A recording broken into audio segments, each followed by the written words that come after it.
Do carbs matter for lifters? Welcome back to Bend and Snatch. This is episode 21, and this is going to be another brief. There's been much debate about whether or not carbs are worth thinking about for lifters. See, it's pretty well established that endurance athletes should for sure be thinking about how they're fueling their sessions before and during. But the lifters need to be doing the same thing. A recent meta-analysis tried to answer that question, and I'll link the paper in the show notes for anyone who wants to nerd out. Lifters generally know that they need protein. Getting bigger and stronger requires building new muscle tissue, and protein plays a major role in that process. But what about carbs? In sprinting literature, something involving repeated bouts of intense effort, similar to heavy lifting, to a degree, the research says that you want loads of carbohydrates to fuel your session. Now, carb doubters would point out that resistance training sessions only deplete muscular glycogen, which is how carbs are stored in the muscle, by only 25 to 40%. It's also pretty obvious just from looking around that there are tons of low-carb lifters who are really strong and or jacked. Now, the new meta-analysis, Acute Effects of Resistance Exercise on Skeletal Muscle Glycogen Depletion, a Systematic Review and Meta-analysis, in case you want to look it up, wanted to assess the acute effects of a resistance training session on that muscle glycogen concentration. So the researchers searched through 20 studies, including 168 male participants and 12 female participants. Forever low on the female participation front. And then one study looked at female participants exclusively, and one was a mixed cohort, but the rest, they were all just looking at male subjects. Now, the meta-analysis showed that glycogen depletion increased significantly with more sets and the longer a session went on for.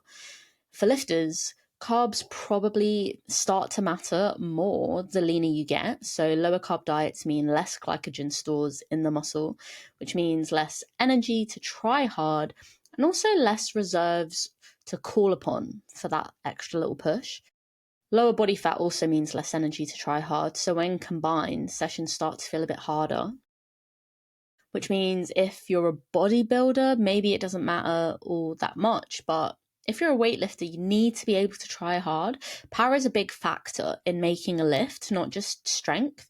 You need that oomph, to get the bar moving and to get under it quick enough to make the lift. Now, a 2022 meta-analysis from King et al. Looked at the effects of pre-exercise carbohydrates on lifters, and they pulled 21 studies with a total of 226 participants, and they found that eating carbs before a session led to more training volume in the session compared to a placebo or a control group. But it depended on how long the session was. So they found that carbs made the biggest difference in sessions that were over 45 minutes and less difference in the sessions under 45 minutes.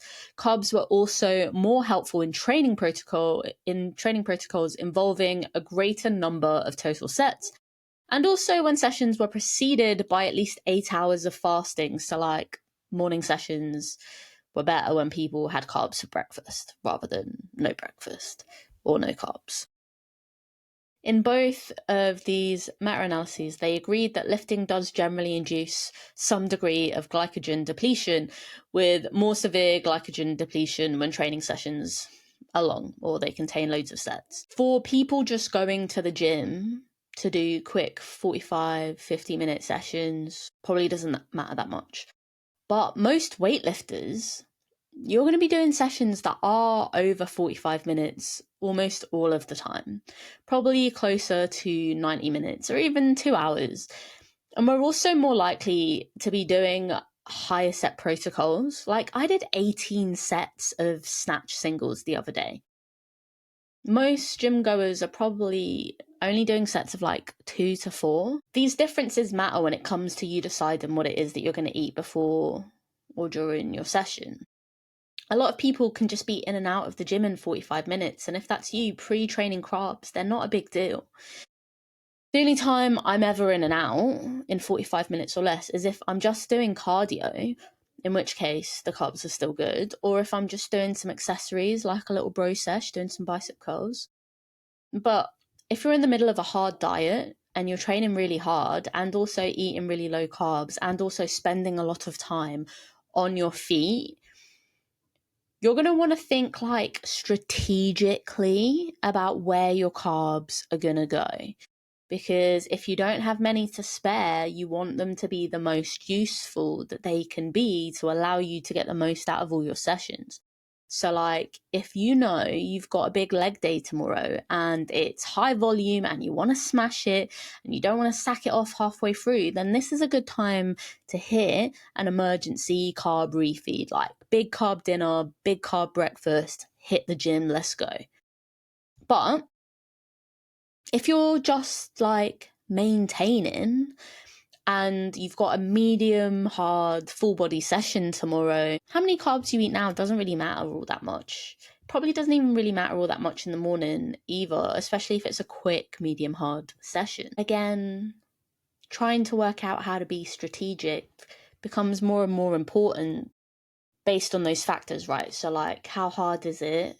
How hard are you trying? Are you in a diet? Are you tired? Are you getting enough carbs overall? If for some reason you've decided that you want to live a life of struggle and you've gone keto to try and lose some weight or something, but you also still want to push hard through a training phase without the carbs, the consequence will just be sessions feel like shit. And you'll be making less strength gains and less size gains at the end of it. Maybe you'll even be losing a bit of muscle mass instead of building it. A low carb diet isn't optimal for muscle and strength gains, but it's not going to ruin your physique, probably. But if you're watching this, the chances are that performance goals and health goals are higher than physique goals for you, probably on the priorities list, in which case make your life easier and just eat some carbs around your training sessions before is good. A single resistance training session may deplete glycogen stores from your muscles by 40%. And if you're low carb and you don't replenish these stocks, the chances are tomorrow's session is just going to be harder than it otherwise would have been. And that might make it really difficult for you to try hard enough to like really push it. And if you're competing in weightlifting or any other strength power sport, being strategic with your carbohydrate management could really be the difference between like placing first / hitting the podium / not at all. So in this 2022 review, their results were a mixed bag. In some, carb intake was beneficial to strength training performance, and in others, didn't seem to make a difference. The positive effects of carb intake were more prevalent when compared to fasts of 4 or more hours. One study actually found the effect was a placebo. So in trained men, they were able to significantly squat more reps to failure when carb fed compared to a water only control, but not more than the 29 calorie texture matched placebo breakfast. So one group drinks the carbs, does a load of squats. Then they drink the water, don't do as many squats. Then they drink the placebo, but they're told that it's the carbs. They do the same amount of squats as they did with the carbs. Placebos always just super interesting. Brains are wild. If our brain believes something to be true, somehow it becomes it. So then if you believe you're going to lift more, if you have a Haribo first, you probably will, even if the Haribo doesn't even have enough carbs in it to make any meaningful difference. And that's useful information to know, and it's also just crazy. So in this 2022 review, they also found that there was no dose response effect of carbs on strength performance. So significant effects were observed with all sorts of dosages, from as low as 0.27 grams per kilo all the way up to 2 grams per kilo. And they also saw effects on strength training, running, and jumping performance at doses of 15 grams per hour, 30 grams per hour, and 60 grams per hour of carbs. Supplementing with carbs significantly improved performance compared to the placebo only in bench press at all doses, and the 27-meter sprint only at the 60 grams per hour dose. The 15 grams per hour group actually outperformed the 60 grams per hour group in the bench press, the bent over row, and in tricep extensions. So it's kind of all over the place. There's actually loads more info if you want to have a read. I'll link the study in the show notes because I'm not going to go through all of it with you. It's going to be really boring to listen to. Overall, the results indicate it probably doesn't make a massive amount of difference if your sessions are short, but it makes more of a difference when your sessions are longer or require power. You also don't need loads. It's not like with running where there's like a high carb per hour dose. 15 grams per hour is probably fine, or just like having a bagel before you hit the gym and maybe a couple of jelly babies mid-set. At Sheffield Weightlifting Club, we've got a sweet shelf at the back and it's full of treats that people are constantly replenishing just to give you that quick little sugar hit, you know? And if the placebo is as good as the real thing, just believing that having that sweet before doing your big lift could add some kilos to your next set. Who knows? Maybe.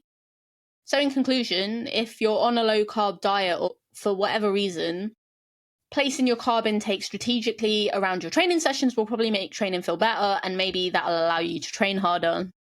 How many carbs you eat probably doesn't actually matter that much.